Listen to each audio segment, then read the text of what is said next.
બનાસકાંઠાથી સમાચાર મળ્યા છે કે થરાદમાં હૃદયદ્રાવક બનાવ સામે આવ્યો છે, જ્યાં મહાજનપુર પાસે એક મહિલાએ પોતાના બાળક સાથે મુખ્ય કેનાલમાં કૂદીને આપઘાત કર્યો હતો। જાણ થતાં જ થરાદ ફાયર બ્રિગેડની ટીમ ઘટના સ્થળે પહોંચી ગઈ હતી। ગઈકાલે મહિલાનો મૃતદેહ બહાર કાઢવામાં આવ્યો હતો, જ્યારે આજે વહેલી સવારે બાળકનો મૃતદેહ પણ મળી આવ્યો છે।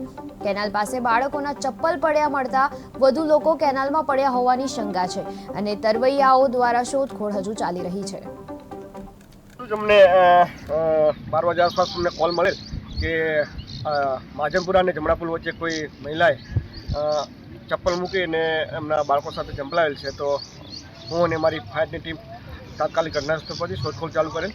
ત્યારબાદ અમને 1-2 કલાકની શોધખોળ બાદ મહિલા મળી આવેલ છે, પણ એમના હજી પણ શંકાના આધારે 2 બાળકો સાથે છે અને એની શોધખોળ હજી ચાલુ છે।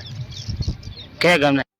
અમને 12 વાગ્યા આસપાસ અમને કોલ મળેલ કે મહાજનપુરા અને જમણાપુલ વચ્ચે કોઈ મહિલાએ ચપ્પલ મૂકીને એમના બાળકો સાથે ઝંપલાવેલ છે। તો હું અને મારી ફાયરની ટીમ તાત્કાલિક ઘટનાસ્થળ પરથી શોધખોળ ચાલુ કરેલ। ત્યારબાદ અમને 1-2 કલાકની શોધખોળ બાદ મહિલા મળી આવેલ છે, પણ એમના હજી પણ શંકાના આધારે 2 બાળકો